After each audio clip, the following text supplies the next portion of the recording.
All right, so let's get started. So, good morning, everyone. Welcome and thank you for joining us as we kick off our Fair Housing Week at Orange County Realtors. I am your 2020 president, Lori Namazi, and it is my pleasure to introduce this first annual Fair Housing Week to everyone. And we look forward to many engaging conversations and lots of education this week. So I am thrilled that you are here, and I'm very excited to once again have the opportunity to chat with our guests today. We have some guests from other associations, so would like to thank the Newport Beach Association of Realtors and the Laguna Board of Realtors for joining us today, as well as many others across the state. So it is my honor to introduce our distinguished panelists that we have here today. So let's first start with Brian Green. Brian is Vice President of Policy Advocacy at the National Association of Realtors, where he oversees all legislative and regulatory advocacy on behalf of the association's 1.4 million members. Brian joined NAR in November of 2019 and spent his first year at NAR raising the association's profile in Washington and nationwide on all fair housing related policy matters as NAR's first director of fair housing policy. Before joining NAR, Brian served for 10 years as the highest ranking career official in HUD's Office of Fair Housing and Equal Employment, where he oversaw the policy direction and operational management of the 600-person office enforcing the nation's housing anti-discrimination laws. Brian was the 2007 recipient of the Presidential Rank Award, the highest federal honor bestowed upon federal senior executives for outstanding service. Brian earned his degree in government from Harvard University. It is such an honor, Brian, for you to join us today. Thank you for being here. Thank you, Lori. We also have joining us Matt DeFanis. Matt served as the 2020 chair of NAR's Professional Standards Committee, where he advanced a series of proposals that ultimately resulted in the addition of Standard of Practice 10-5 to the NAR Code of Ethics, a prohibition against realtors engaging in discriminatory hate speech. Matt is the 2021 chair of the Professional Standards Interpretations and Procedures Advisory Board. He served as the 2018 president of the Illinois Realtors. During his first 4 years on his state leadership team, he gradually became aware of the industry's persistent shortcomings in diversity, equity, and inclusion, and he committed himself to improving it. Matt has since won numerous awards for his work on fair housing and inclusion in the industry. Matt works full-time with his clients in his home market of Champaign-Urbana, Illinois, where he leads a high-producing team and is broker-owner of Remax Realty Associates. Matt and his wife, Angel, have 2 teenage children, Gabe and Izzy. We're so pleased to have you with us here, Matt. Thank you both. It's good to be here. Thanks so much. Thanks, you guys. So we're going to have a great conversation today. I'm really looking forward to it. And Brian, we're going to start with you. So tell us how your background and prior experience at HUD prepared you for a career at NAR. Sure. Well, I suppose you're in the belly of the beast there. A lot of people don't fully understand everything that HUD does. Many see the agency as an anti-poverty agency, and it definitely has elements of that in its mission. But it's much broader than that. We provide the community development block grants to communities all across the country. We provide the FHA loans or insure the FHA loans throughout the country. We do fair housing on behalf, and I say we, when I was there, on behalf of all Americans. So it's not public housing or assisted housing. When I was at HUD, we addressed complaints from multimillionaires who faced discrimination in the purchase of luxury housing. So HUD's mission was very broad, and I spent not quite 3 decades there. And I started as an investigator out in New England communities in a car going everywhere, mobile home parks to condominiums, anywhere you can imagine, up and down the New England coast, and then spent the last 10 years overseeing that part of the agency.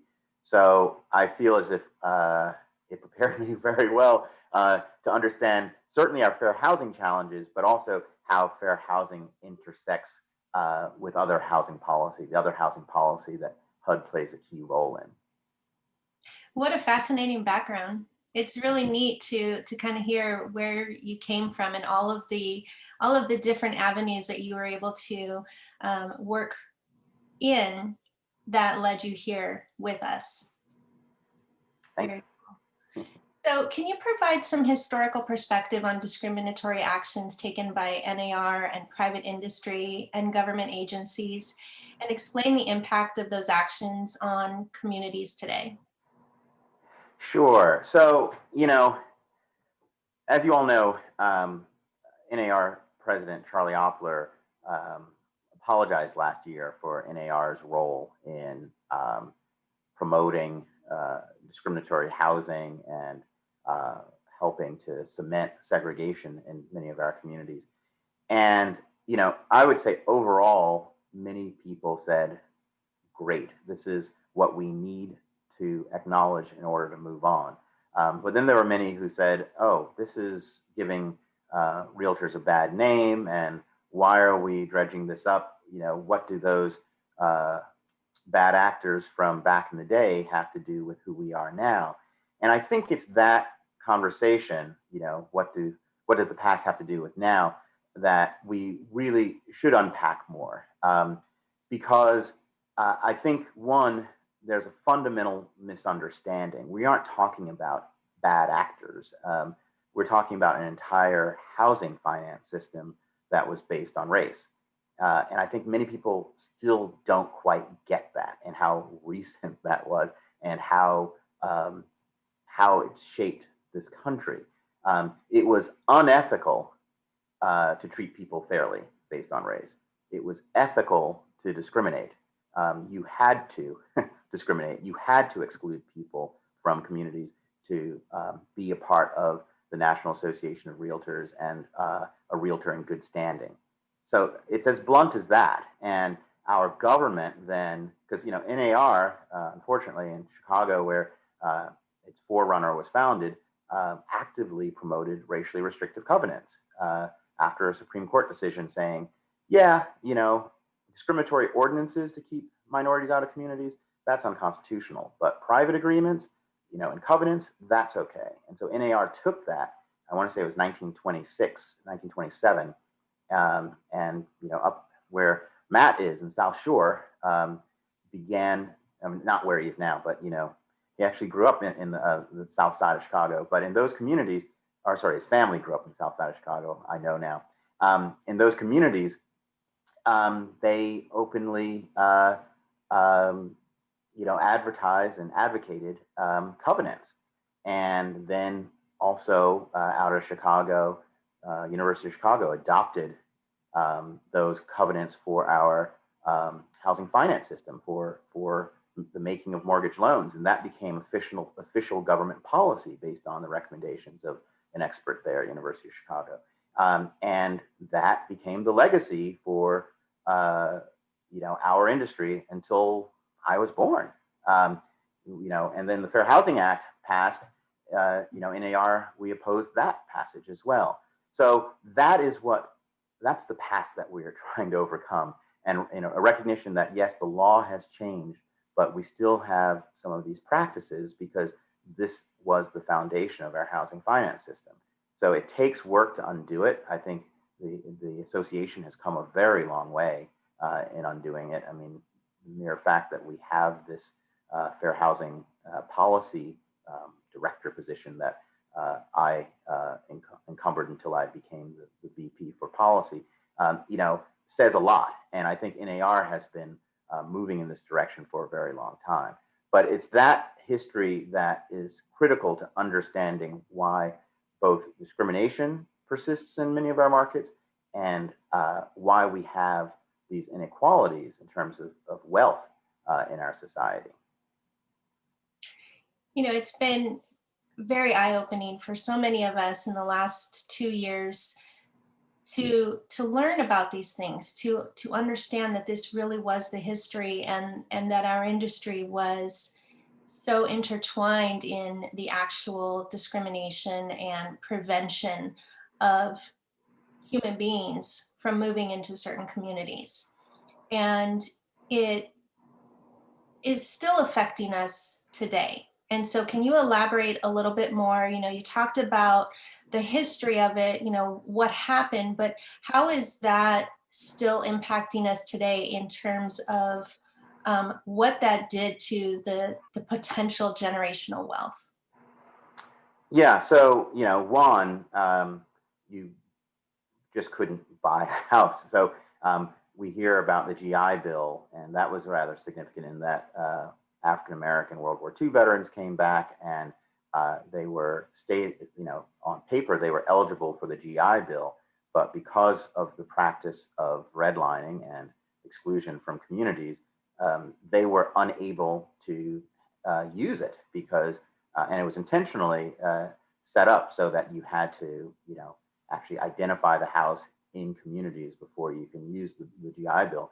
And so with rampant discrimination and redlining, African Americans could not move into the suburban communities that the country developed and subsidized. I mean, we subsidized it with highways, federal financing for all the subdivisions. I mean, we largely rebuilt America in those years and excluded people. So you hear a lot about the example of Levittown as a model community for returning veterans.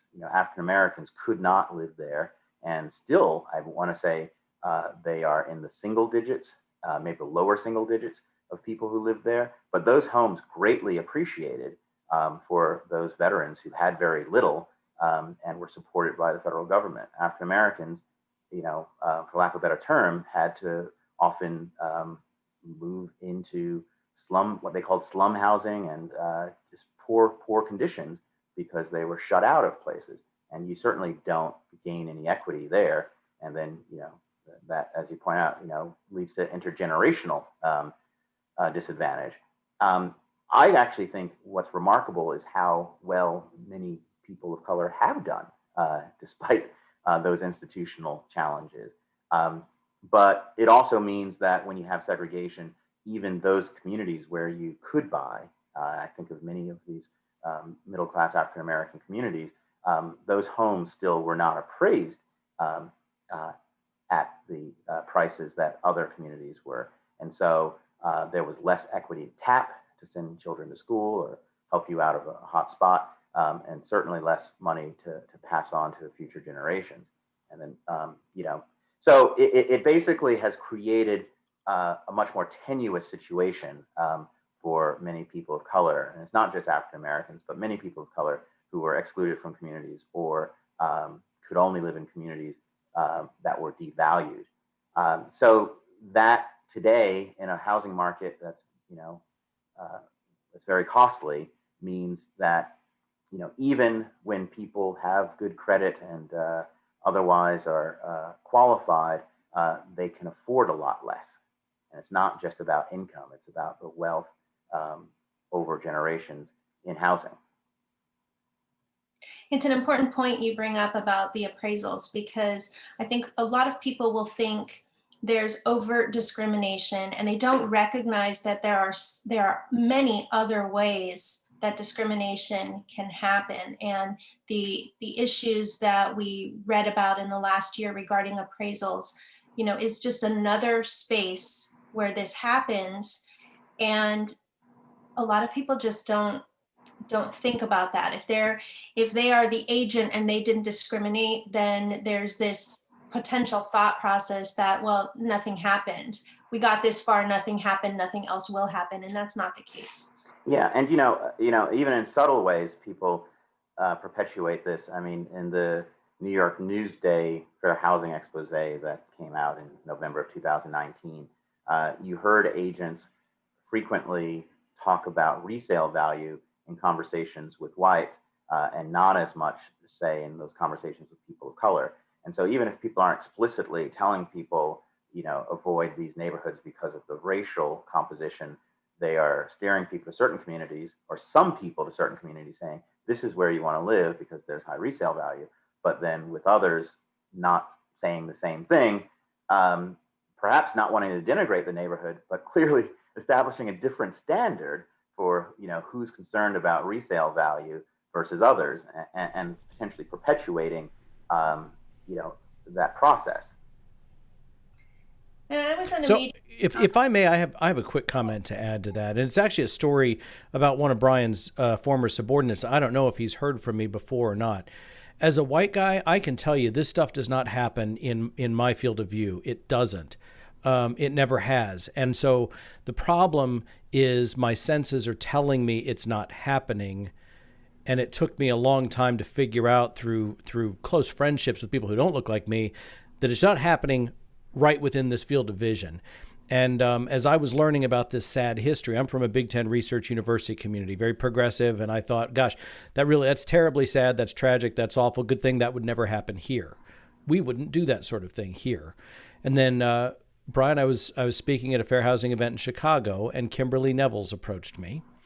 And Kimberly heard me say I was from Champaign. She had gone to the same high school I went to. Her mom was a dearly beloved guidance counselor. And Kimberly said, oh, yeah, this is somebody who works for HUD. Fair housing, is in the fair housing business, black female attorney. She said, Champaign is where I experienced my first housing discrimination. Yeah. She said, time after time, she said, I don't sound black on the phone. And time after time, I would call, confirm the availability of apartments. And then when the black woman showed up in person to view them, time after time after time, they were not available. And so, not number one, it was just crushing to hear it from somebody who's in my age range, from my hometown, from the same school. And number two, it just left me with this very sad realization: there is no place that is too good for this to happen. This happens everywhere, all the time. And I'm just here to tell you that because you can't see it doesn't mean it's not happening all the time. And I think the big problem is trying to figure out precisely why, right? I mean, I say that and people think, oh, well, don't be naive. But that's not, I'm saying it is a complicated question, because not everyone who engages in these practices, probably not everyone who, turned away Kimberly, thinks of themselves as disliking black people. But sometimes people just don't see the person in front of them, right? And so, we know all about Kimberly and her background and, her qualifications, but many people are just misjudged, and many people just aren't even thinking about how they're misjudging. Some are, and some are just making assumptions that, people can't qualify, or they're wasting their time. And you see sometimes that attitude. And they don't necessarily think that's racist, that they're making an assumption based on people's background.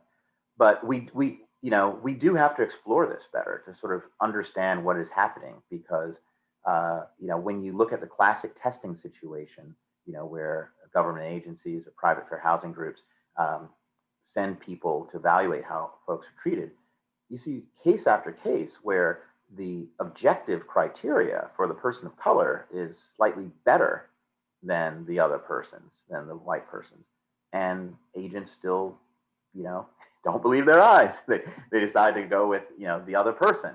And so that, when we're talking about just day-to-day discrimination, that's a tough nut still to crack. We're trying to address these things through implicit bias training, insofar as people are unaware that they're doing it. But if people are aware and they're just disregarding the numbers or the facts, that's a tougher issue. Very true. And you brought up the Newsday expose, and Matt mentioned the experience that Kimberly had in your own hometown. And the reality is, this expose could have really been filmed anywhere. And I believe the outcome would have been very similar.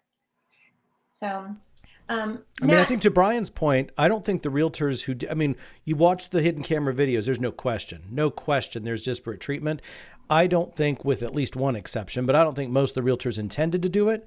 I don't think most of them knew they were doing it when they were doing it. And I don't think they knew they had done it after they had done it until they were watching the tape back. And that's just how insidious implicit bias is. You literally don't have a consciously discriminatory thought in your head, and yet that's what autopilot in our brains will lead us to.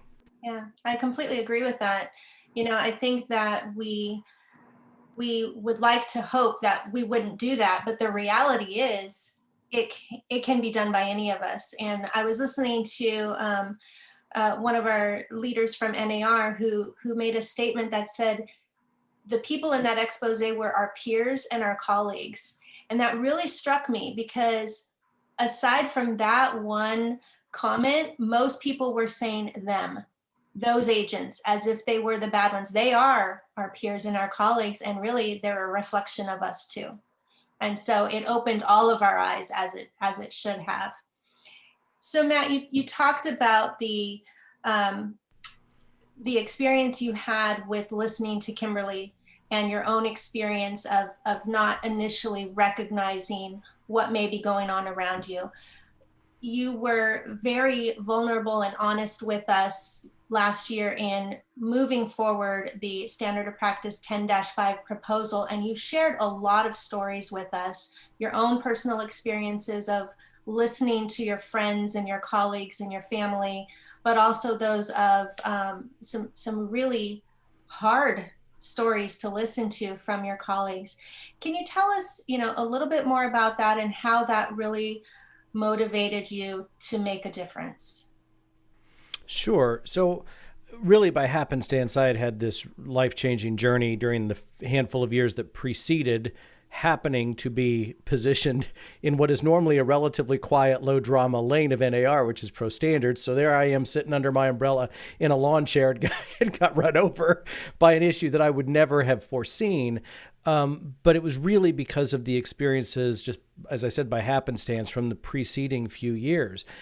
And when the issue of discriminatory hate speech by realtors came up and multiple state and local leaders wrote to then President Vince Malta asking for better tools to address it, because at that point, there were very, very imperfect tools for addressing it in very rare sort of one-off instances.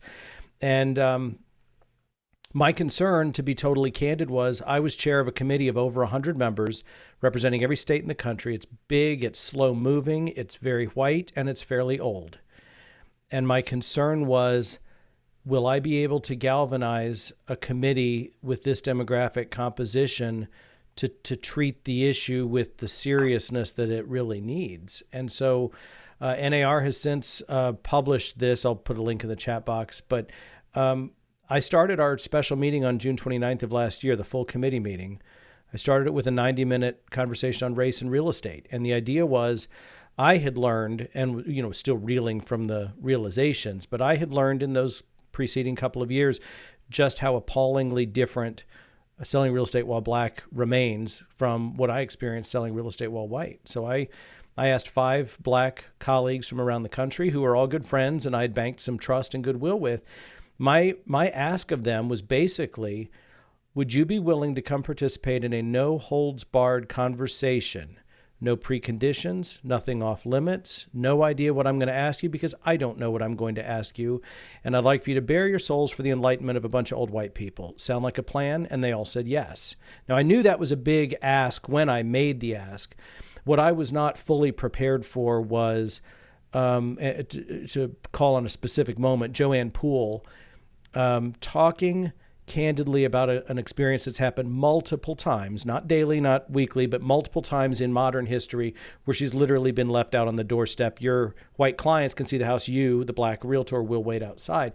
And I was very, very close to losing it just listening to her say it. I knew it was a big ask to get those folks to come in and basically bare their souls for the enlightenment of a bunch of white people. But I felt really guilty that because of that request, Joanne Poole had to go back to a mental place that was required to retell the story. And my request to NAR staffers, because it did, in fact, the conversation did, in fact, galvanize that pro standards committee. The Maya Angelou adage, when you know better, you do better, played out that day. After those 90 minutes, and I one of the things that's forever etched in my mind is the Zoom gallery view, and I'm watching committee members physically recoil in shock and horror at what they were hearing is the everyday life of Black realtor colleagues. And to their credit, after 90 minutes of that, the best way to describe the sentiment was pissed off. They were ready to pull any lever of power that was within their reach to make that they had just spent the last 90 minutes listening to. They were willing to do anything to make that stop. And that's kind of what kicked this all off. And so once they knew better, and I don't say this to sound surprised, but once they knew better, they were very much ready to make sure that we as an organization, we as an industry did better. So then 5 in the weeds meetings with the more specialized wordsmithing group, the Interpretations Procedures Advisory Board, then another full committee meeting, and then on to the board. But the board meant another group of hundreds and hundreds that hadn't sat through all of these experiences. And so my request to NAR staff was, I want that race conversation. I want it edited. I want it distilled. I want it concentrated. I want it weaponized, and I want it deployed on that board of directors, because I am not ever asking Joanne Poole to go to that place in her head again. It was so powerful. And even just hearing you talk about it now reminds me of the moment I saw the video and then the moment I heard you present along with others. But you truly were the voice at that time, and it was the right voice at the right time. So we thank you for that. I know that it has been something that has truly been a labor of love, a lot of blood, sweat, and tears for a lot of people to really make sure that we could hear the stories, because that's what it takes. What we see on the news is horrible enough. When we hear it from people we know, it's so powerful. And so tell us a little bit more about 10-5. We do have a full training on 10-5 later this week. We'll make sure that the link for registration is in the chat. But if you can just give us the quick version of it for our audience, that would be wonderful. Yeah, so the issue was discriminatory hate speech by realtors, which was if it was happening in their jobs, if it was happening in the confines or context of real estate related work or transactions, it would have already been against the rules. You would have already been running afoul of Article 10, and you would have also been probably running afoul of various other fair housing obligations. The real issue was realtors doing this on their personal time. And, you talk to most realtors and somebody can claim to be clocked out and being a rampant keyboard bigot on social media on their personal time, except you ask them how long, or you check and see how long it takes them to clock back in if a hot lead comes in the door. And ultimately what we decided as a group was, once you're a realtor, you're always a realtor. It's not like the beginning of Mr. Rogers' Neighborhood where you come home, you shed the realtor sport coat and you put on the private bigot cardigan. And once the private bigot cardigan is on, it's okay. I can be a flaming racist on social media, but don't worry, that in no way interferes with my ability to live up to the letter and the spirit of my Article 10 obligations by day. That is not, it's not believable. It's not plausible. But more importantly, if a realtor does that in their private life, they have still just shrunk the availability of real estate services to the consuming public, because you won't ever know what consumer never crossed your threshold at your office, at your real estate office, that next day, that next week, that next month, because you just alienated them and shrank the universe of housing services. NAR's current mission is to promote, protect the right to real property for all people. This discriminatory hate speech was an impediment to that. So standard of practice 10-5 is realtors shall not use harassing speech, hate speech, epithets, or slurs based on, and then it's just the Article 10 protected classes, the 9 protected classes. Realtors shall not use harassing speech, hate speech, epithets, or slurs, and a cluster of related changes opened up the code to be applicable and enforceable against all a realtor's activities, not just real estate activities. And lest anyone go nuts thinking that means there's professional standards police that are sniffing around your bedroom, the only article that really lends itself to enforcement outside the confines of real estate is Article 10. So it is solely to open up the anti-discrimination article to be able to be enforced against people who engage in the absolutely soul-crushing, abhorrent, reprehensible behavior that we were seeing was really bubbling over last year. Not new, but was really proliferating last year. And I think it's fair to say, if I saw a real estate agent, a real estate agent engaged in that kind of speech on Facebook or wherever, I'm not going to call them up. You know, it should be evident why that discourages someone in the real estate sale. So it's been interesting, just to hear the debate, as it developed. But that really, I think is ultimately, the test that many people of different backgrounds hearing that speech from a real estate agent will infer this person is not going to provide fair service to me. Very true. Well, thank you for that, Matt.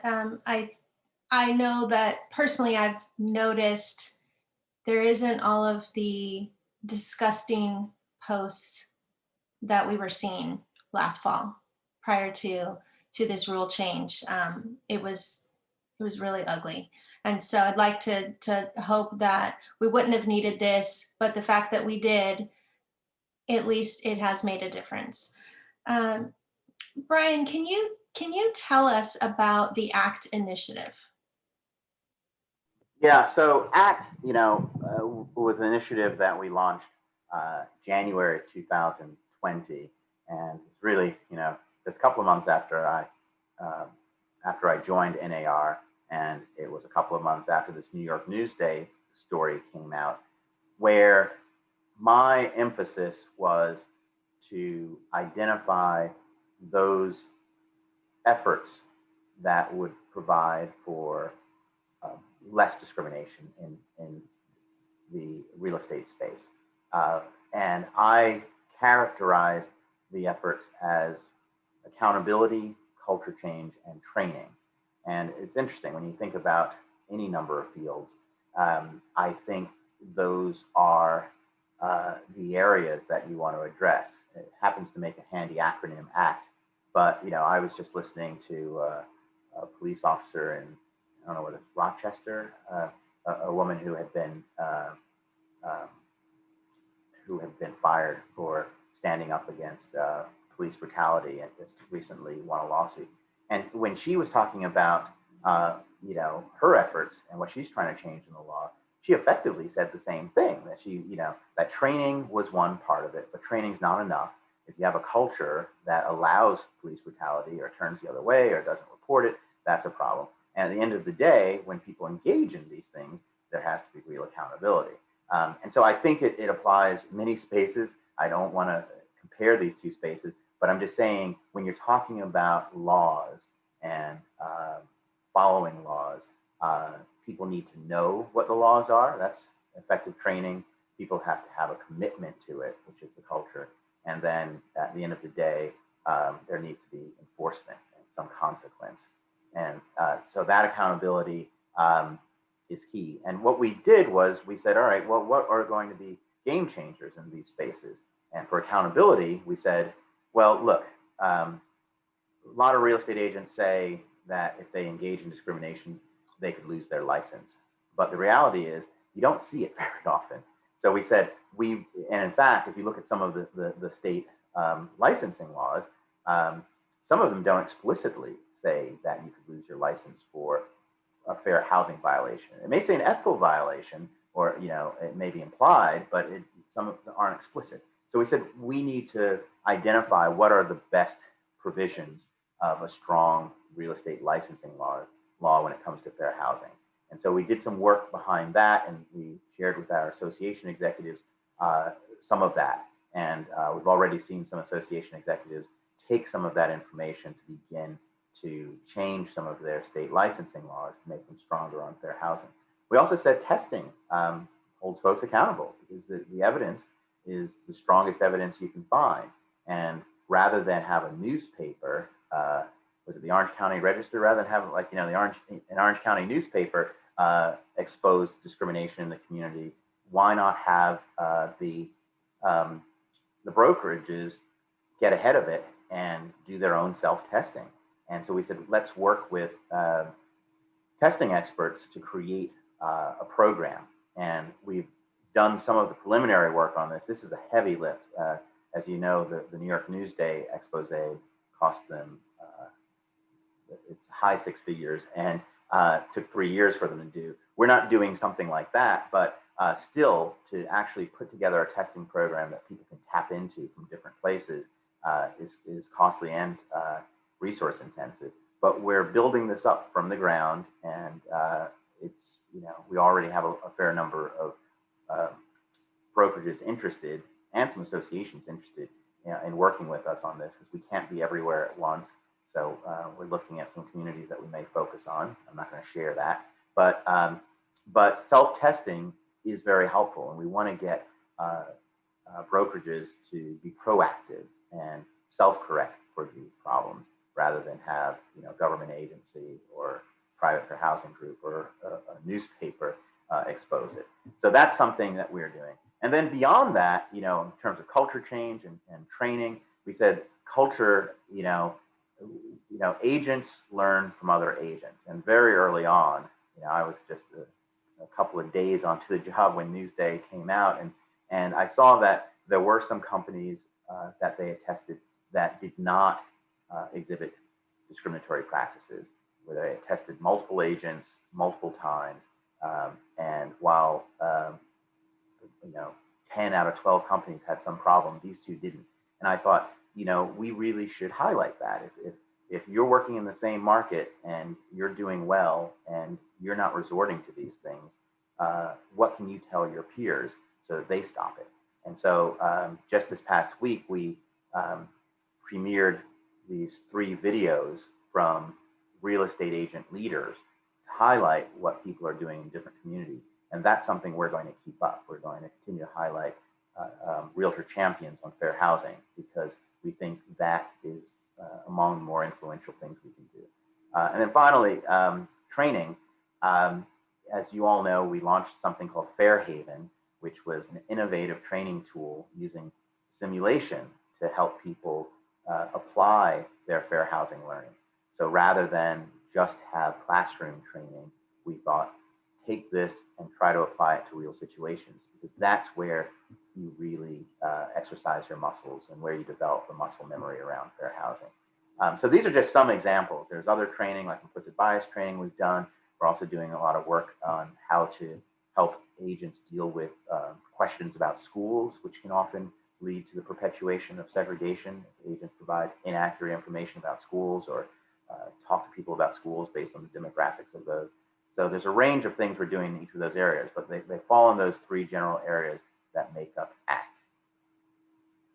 Excellent. Thank you for that. And, I'd like to emphasize that the Fairhaven simulation is really pretty genius. The fact that we can put ourselves in the shoes of the client is the best part, in my opinion, of that training. It's one thing to look at it from the agent's perspective, but to then have the simulator walk you through the client experience and ask you, well, what would you do if this happened to you, was really smart. So I enjoyed that very much and have been promoting. My highest praise for Fairhaven is, when realtors think of training tools like that, I'm a cynic.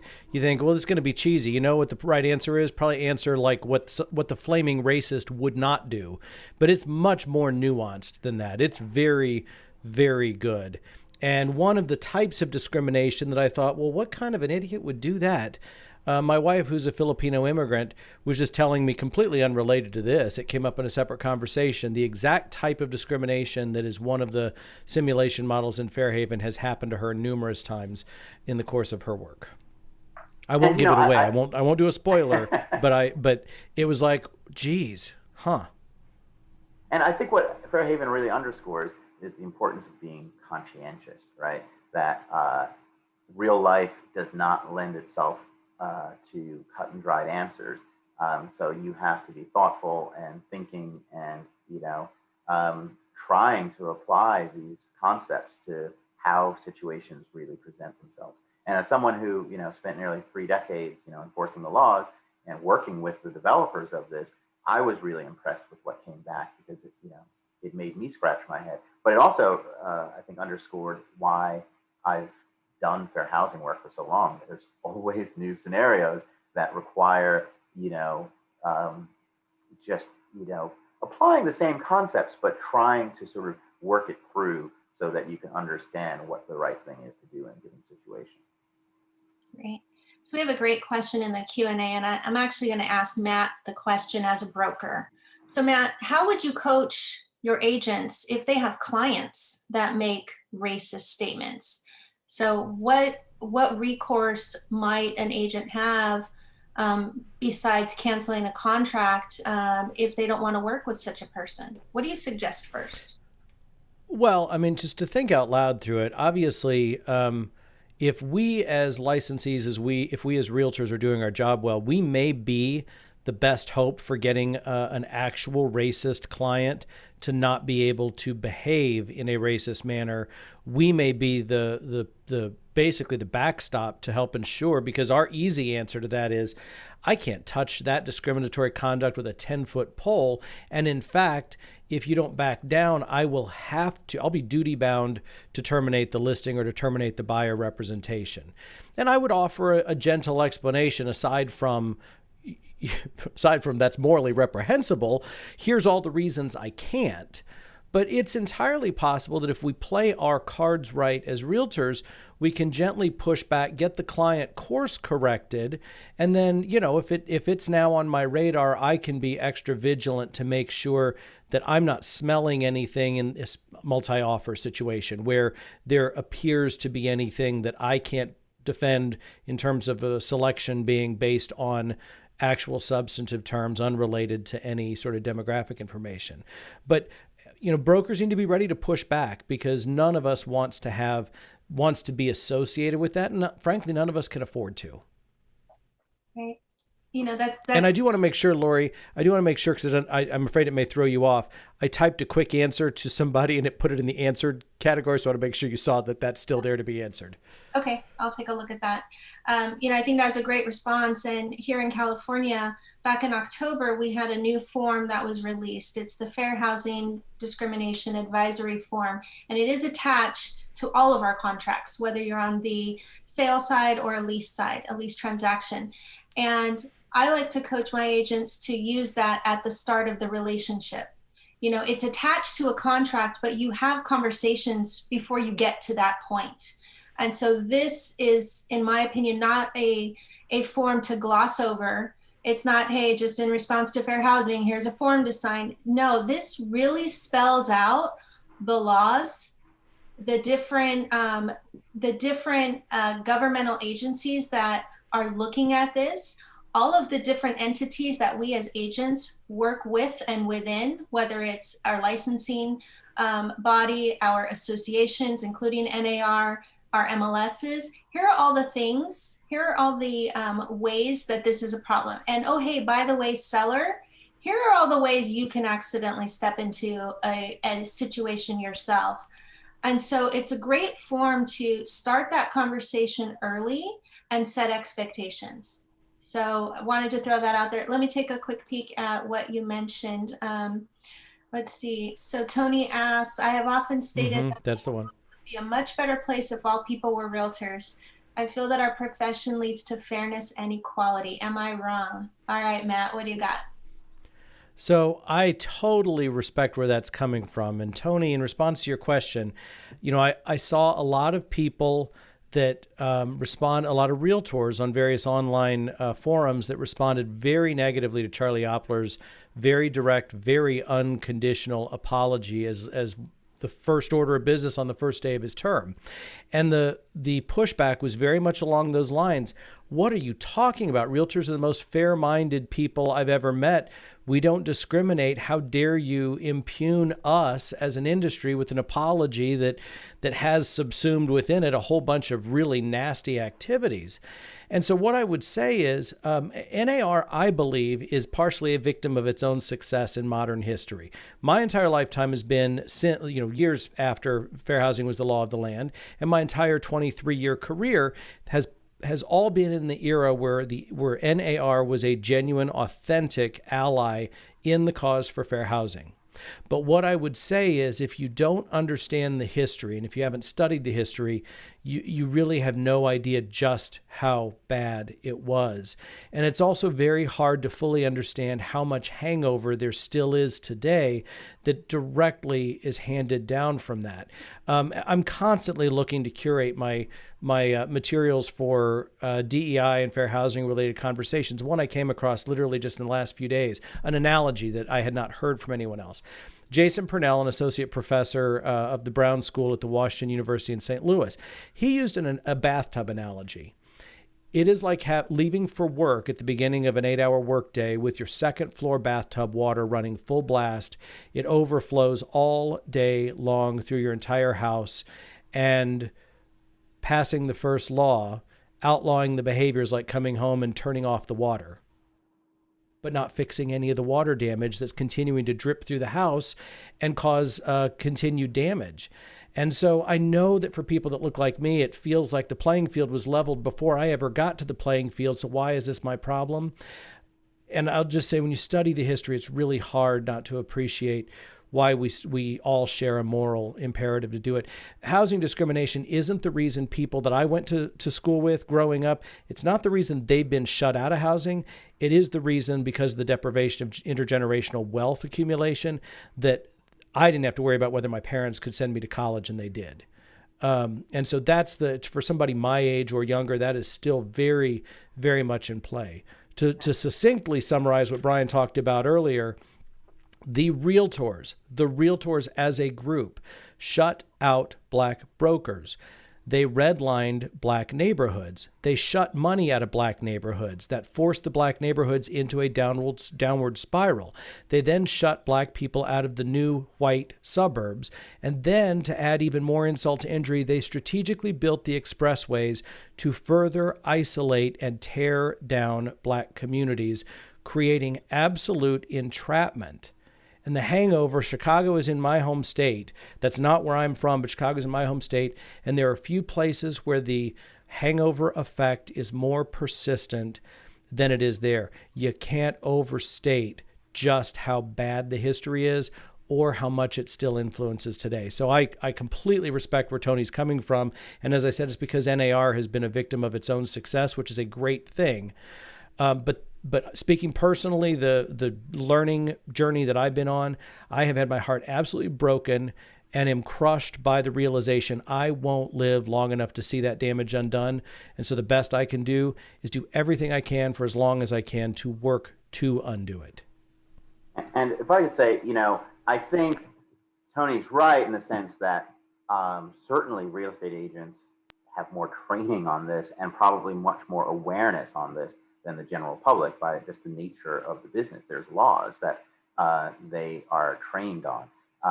As I said with ACT, the question is whether people always follow through. And I think it's hard to quantify.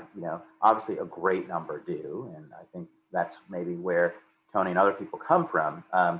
But we see from New York Newsday examples of people don't. And I tell people, I worked for almost 3 decades at a federal agency where we, enforced this law, where we sued people day in, day out. And my friends, over the Department of Justice Civil Rights Division are suing people, all the time for housing discrimination. And so it certainly happens. I grew up in Queens, which is just adjacent to Long Island. And, my parents, when they bought in Queens in the late 60s, they were, asked whether or not Green was a nice Irish name. It was just commonplace. And I grew up with people just like some of the, who said some of those things that we saw on videotape. Maybe people don't think of that as pernicious. So I think part of the problem is many people may have in their heads a notion of what discrimination is, but what actually denies people sometimes is just silent steering, or where you offer some people some opportunities and don't others, consciously or unconsciously. So that's what the courts, that's what you're still seeing in the courts, that kind of discrimination. Only occasionally do you see something really blatant. but that happens too. Such good information. So for each of you, as we're kind of wrapping up here with just a few minutes left, why is it important for real estate practitioners to take ownership of furthering fair housing, and what should they be doing? What can they do?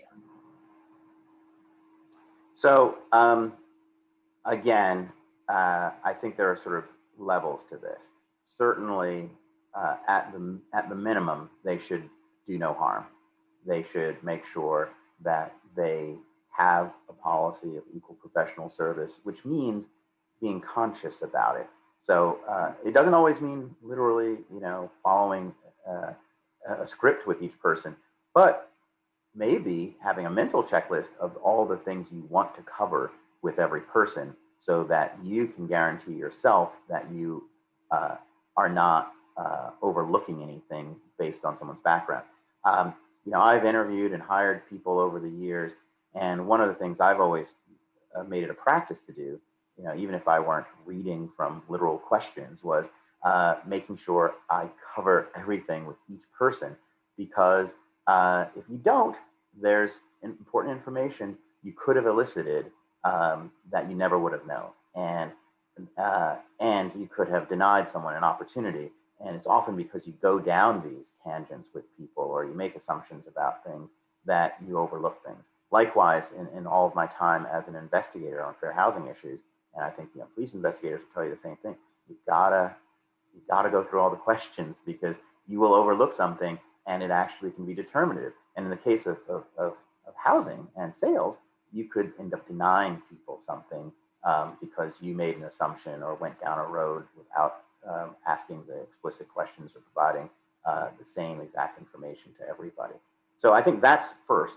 But then beyond that, I think what Matt and I have said is I think everyone really should educate themselves on what's gone on in their community, because it would help them better understand why we're still talking about this. I know just north of you, the big international story has been this Bruce's Beach up in Manhattan Beach. Land that was African American land, and a very thriving community that the city of Manhattan Beach took away and condemned and did nothing for years. And now people recognize, yeah, that was unlawful and racial, and now they're returning that. But that was commonplace. That's how many of our communities developed, many of our resort communities. If you dig a little bit, you will discover, Hilton Head, all these places involve some kind of land taking like that. And so it's important for us to understand that foundation, because, it still operates in subtle ways. Thank you for that. And Matt, I'll ask you the same question. So I would actually, in direct response to what Brian just said, I want to remind people how the preamble to our code of ethics starts. And think about this set against that taking of that beach. Under all is the land upon its wise utilization, and here's the key phrase, and widely allocated ownership. Widely allocated ownership, and until pretty modern history, we'll just take it, just 'cause. This is still a big issue, and it's become almost cliche to say it's not enough right now to not be racist. You really have to be anti-racist. But I would say in our conversation today, the manifestation of simply being content to be not a racist is exactly where a lot of our colleagues in Long Island, and as we agreed, could have been anywhere when put under that spotlight from those hidden camera videos. Committing to being proactively, intentionally anti-racist, anti-discriminatory. And it's not just race. It applies to folks with disabilities in the LGBTQ community. I'd be remiss if I didn't say so. And religious backgrounds, and the entire list of protected classes. But it isn't enough, because if you look like me and you literally don't have a discriminatory thought in your head, I'm here to tell you from some really hard-learned experiences through some utterly transformative friendships, that doesn't mean that really awful things aren't still happening, and they just happen to be blocked by the blinders. So we still have super important work to do, and we've got a lot to make amends for. a lot of historical baggage. And I don't say that to be a downer. It really just needs to motivate people that it is up to each of us and all of us collectively to commit ourselves to making sure that we are zealously pursuing that right to access to real property by everyone. Thank you for that. Brian and Matt, thank you both so much. I personally want to thank you for your commitment to this important conversation and all of the hard work that you guys have been doing, and the passion that you bring to it is inspiring. And so thank you for joining us today, and thank you for all of the work that you do and for sharing those resources and your perspective. It means so much to us. So really appreciate it. Thank you for having us. And thank you for having the conversation. We appreciate that you guys are leaning into it. Thank you. We're trying. Thank you. Really appreciate it. Oh, wait a minute. Yeah, there we go. You can hear me now. Thank you so much. And for those of you that are tuning in today, thank you for being here and for contributing to the conversation and sharing your time with us today. So please join us tomorrow as we will be hosting another session. Our professional standards chair from our local association, as well as our state and the federal levels, will be on to review the recently updated Code of Ethics, Article 10, Standard of Practice 10-5 that Matt spoke about. So visit the website. I know that we put the link in the chat. We've got a great week of content, so I hope that you'll join us throughout the week. And once again, Brian and Matt, thank you. And I look forward to seeing you guys soon.